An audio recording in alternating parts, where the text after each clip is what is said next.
The state of college athletics is rapidly changing. The transfer portal is as pertinent as ever. NIL has thrown a wrench in recruiting like nothing we've probably ever seen before, and the game is shifting so quickly. Those who adjust are excelling right now, and those that are not are falling behind at a rate even greater than you might have imagined. So let's take a look at how Syracuse is faring in these ever ongoing changes in the college athletics landscape. It's your Locked On Syracuse Wednesday, and it starts right now. Are Locked On Syracuse, your daily podcast on the Syracuse Orange, part of the Locked On Podcast Network. Your team every day.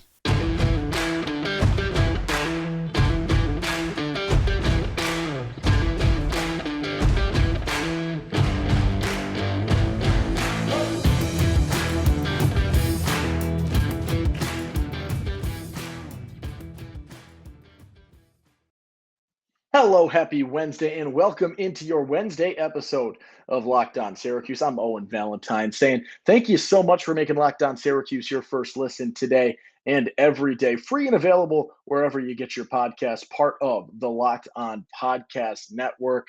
Today, we have our episode brought to you by our friends over at Birddogs. Go to birddogs.com/lockedoncollege. When you enter promo code LOCKEDONCollege, they'll throw in a free custom Birddogs Yeti style tumbler with every single order. That's our friends over at Birddogs. But for now, we'll talk about them again in a little bit. Right now, I wanted to talk about an article that I read 2 days ago at this point that I think sparked a lot of ideas for me because it was a style of an article that allows coaches to be a little bit more candid. And the article posted over at on3.com, outstanding recruiting coverage from them every single day. But one of their lead recruiting analysts, Jamie Shaw, who you should give a follow over on Twitter for nonstop coverage in terms of recruiting, put out an article about the transfer portal, about recruiting, and about NIL. And right now, what you're looking at is an ever-changing landscape of basketball. And Shaw's article looked at this through the landscape of college basketball, as you are seeing right now, recruiting vamp up. You saw the transfer portal take in almost 1,800 players in a 2-month span. And you are seeing the impacts of NIL at such an incredible rate that many people, myself included, might not have expected to be as big a deal as it is already. But the reason, when I look at this article and I read the quotes, I think they're even that much more impactful, is that the coaches interviewed are kept confidential. They are anonymous coaches. They are given the conference. So let's say an ACC coach says, a Big Ten coach says, an SEC coach says. And in giving that anonymity, you are allowing coaches to be a little bit more candid in giving a little bit more insight as to what you are to see and what you are seeing in terms of the collegiate landscape with regards to the transfer portal and with regards to NIL. There's a few quotes that really, really stood out in this to me, and I want to read them and then I'll dive in a little bit more. And one of the things is, this is from an ACC coach, and the quote is, "I think the portal has made me take a deeper look into how quickly a high school player can help contribute to winning. Prior to the portal era, I feel like you could wait until conference play of their sophomore year for them to take that leap. With the ability to go into the portal in the spring and with the ability to go into the portal in the spring and get an experienced college player, I feel like I'm less likely to want to wait as long for a high school player to develop." So that is a very interesting quote with regards to the balance. And this is something we're talking about, recurring on this show, is the balance between freshmen and transfer guys and the impact immediately that you can get more likely out of a transfer compared to a freshman. And that is a balance that you are working through. And I think that this is a really, really in-depth idea and a complicated idea that you're dealing with. And I'm really, really interested to see how things continue to progress. Because you look at it, and we talked about it yesterday when I was looking into the possible guys that Syracuse could bring in from the Donnie Freeman team takeover EYBL connections. And with a lot of those guys, I said they're a great fit, but they're not necessarily a year one, day one fit. And that is something that we have seen the game change with so much, is that not as many players want to work things out. They don't necessarily want to work through something at the same school. They're a lot quicker to say, I'm going to transfer, I'm going to try something at another spot instead of working through, oh, I don't know, a year or two of adversity or a couple of years in terms of being a role player off the bench before you develop into an everyday starter. And who are the kind of guys that you look at in those conversations? I look at a guy like CJ Fair, who did not start in year one and did not start in year two, but became an absolute monster the junior and senior year. And there are a number of other guys that fall into that category as well when you look at things like this. A guy like Chris Joseph, who was coming in off the bench early on, and his minutes early on weren't incredible, starts every game junior and senior year, right? This was a recurring thing. Many, many guys went through this. Andy Routens did the same thing, coming in off the bench, then becoming a starter. A lot of these players spent a little bit of time, Eric Diefendorf throw in the mix as well, historically for Syracuse and across college basketball, have put forth a few years on the bench, done their time, if you will, before becoming the starter, before becoming the star, before becoming the every single day player in that rotation. And I think that is something that quote brings to light and also brings to the table, and something that we've been thinking for a while, that you lose with the transfer portal. You don't have to give that year of waiting, right? You don't have to take that sort of gap year in the transfer year. You get to play immediately. And when that's the case, it's great for a lot of situations. I don't want to come off saying that. But when that's the case, you don't necessarily push through as much. Another quote that I think stands out tremendously from this article has to do with NIL.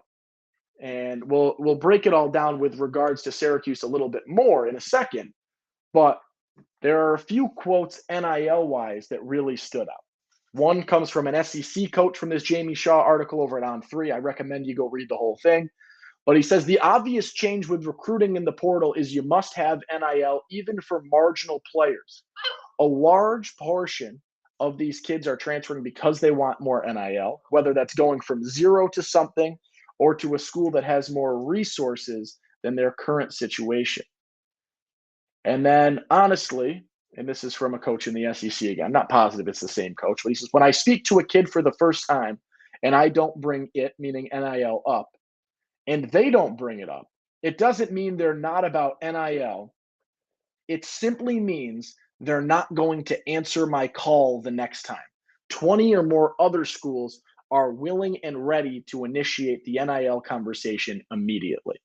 And there's some other ones in that sort of NIL conversation that stand out, but those are incredibly impactful, and they carry a little bit of weight because it's showing you with info from a high level coaches, how immediate NIL is, especially in the portal, in terms of trying to pitch players to come to your school, whether it's Syracuse, whether that's Alabama, whether that's North Carolina, Duke, Kansas, UCLA, insert team here.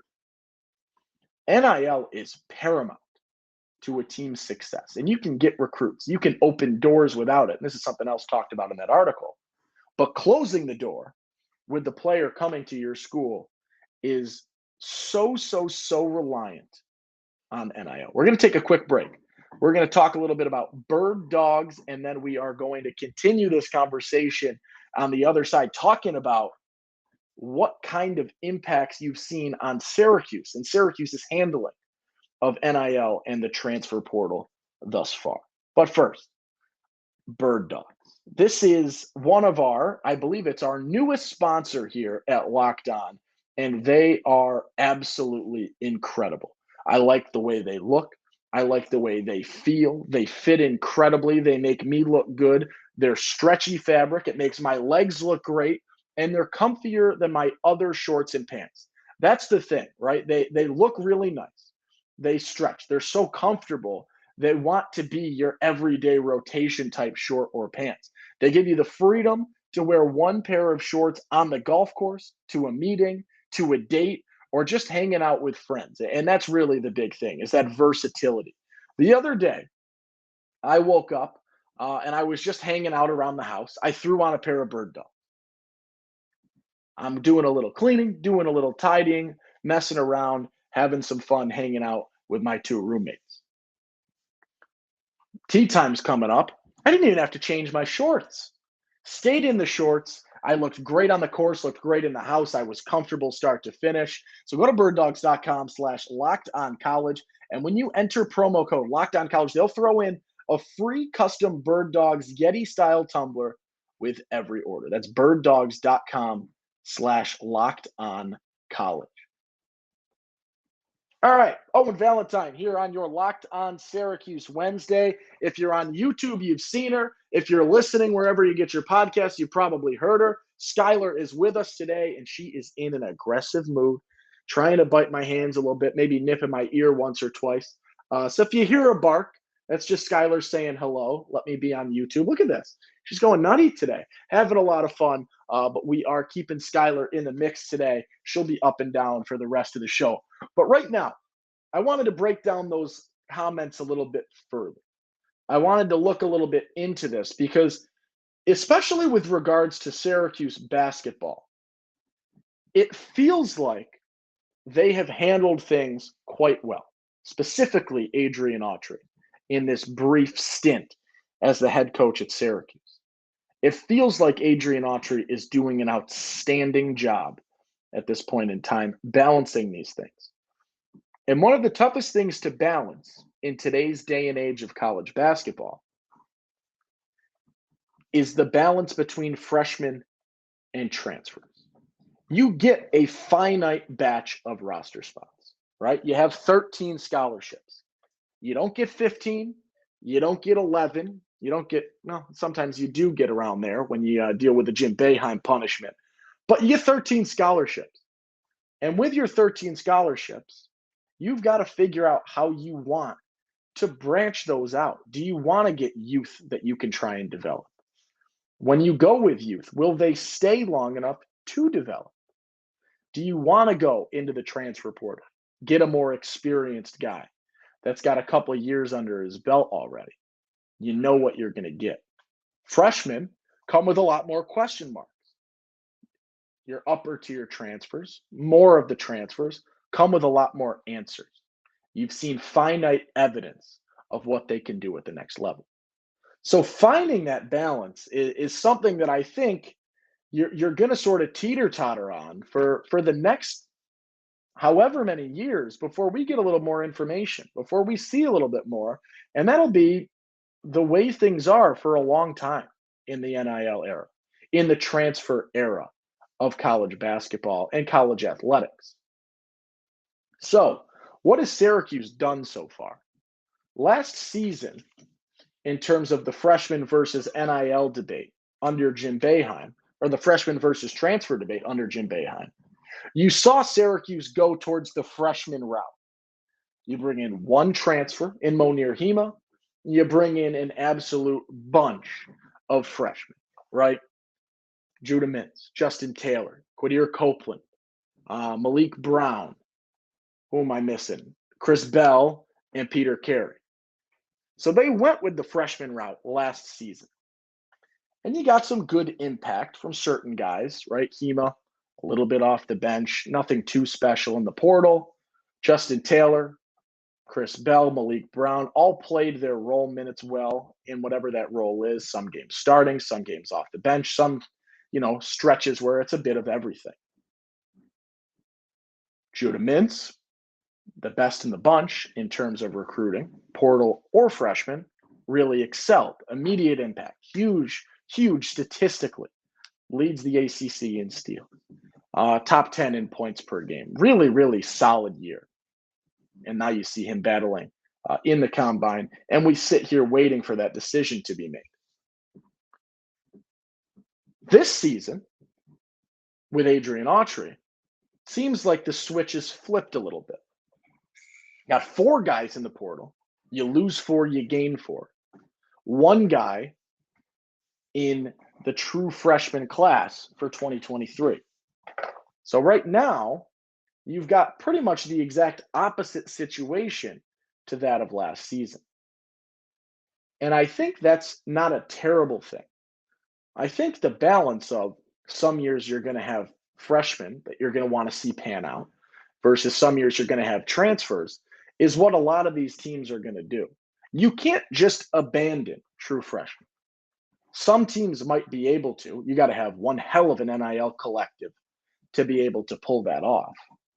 Because I'll tell you what, transfers cost significantly more NIL-wise than that of a freshman. Freshman unproven. A lot of question marks. You're not sure what you're going to get. The transfers, you've got a lot more people bid, a lot more people that want to be involved. You've got a lot more people looking to be going after a player, right? That's what you're looking at right now. And this situation and what we're looking for is that balance. And where do you fall? And in the early looks to the 2024 class, it seems like we might be a little bit of a tweener, right? You had 6 freshmen in 2022. You have 1 freshman in 2023. Right now, you are looking to see what you can figure out next season. You got 2 freshmen for next year's class. I look at this situation and I look at the handling of NIL so far for Syracuse. And what we're trying to do is something that looks all right in terms of the portal and their handling of the portal. I've been pretty impressed with overall. Right now, we look at NIL, there have been some pros, there have been some cons, we're somewhere in between. I am trying to figure out my true thoughts in terms of Syracuse and their NIL handling on the men's basketball side. That's where we've seen the most in terms of numbers, in terms of impact, in terms of things of that nature. Right now, I think their handling of the portal this season has been outstanding in terms of making those adjustments, in terms of trying to make a very, it's almost like in the portal, you're on Tinder in a way. You're on one of those dating apps where you're making these quick decisions, and you've got 20, 30 matches immediately for these high sought after players, right? You're good looking fellows. You could keep swiping, every single one is going to be a match. And that's what it's like for these high players, right? You got conversations you just heard from Joe Girard in an interview with Mike Waters talking about how within minutes of his transfer portal entry going public, he was receiving texts, receiving phone calls, schools, coaches, players reaching out to him. It's instant. High school, a little bit different. It's more like you're going on dates. You're testing the waters a little bit more formally. And you might not have as many options. And you can get a little bit more, I don't want to say intimate, but you get a little bit more close quarters early on. And you can say, hey, we're going to bring you to campus. We're going to see if you like it. We're going to go to your game. We're going to do that kind of stuff. We're going to spend a lot more time with you so that we can focus a little bit more on who you are, and you can focus a little bit on what we have to offer. And it was also mentioned, you can find a lot of guys that fly under the radar in the high school scene, right? You can find guys that are, outside of the top 100 that can be true impact players into your schemes that maybe others aren't as interested in, aren't as public, a little bit more low key. Now, in the portal, people know who you are. You've played a year or two or three or four of college basketball. What you have to offer is public. People know what you can do at the level that you are playing at, and that changes things. And I think that right now with Adrian Autry, the head coach for Syracuse basketball, they have found a really, really good balance recruiting wise. Because it's not that easy to balance we've got to be consistently present at these EYBL events, at other circuit events, at your grassroots basketball.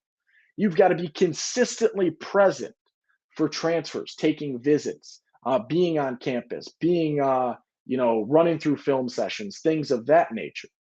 And you've got to juggle that between a coaching staff of four guys in Alan Griffin, Jerry McNamara, Adrian Autry, and Brendan Strawn. It is a tough balance to continue being there for the high school guys, which is a more drawn out, elongated process that could genuinely be 3 years, right? You've been talking for a long time. You're interacting a little bit. You're staying in touch. You've been following on social media. You've been following in person. You've been having those text conversations, phone calls, 2-3 years before a guy might commit out of high school. The timetable in the transfer portal, 2-3 weeks, 2 months, if it's really drawn out. It's quick. It's instant. There is not that longevity to the process. And Adrian Autry and the assistant coaches, I'll throw in there as well, have been able to find a really, really effective balance for Syracuse basketball.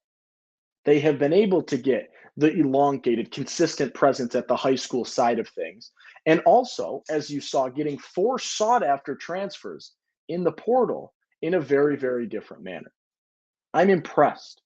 And I continue to look to see what happens next with this, because I don't think they're done yet, even though the portal is dwindled and fading for this offseason.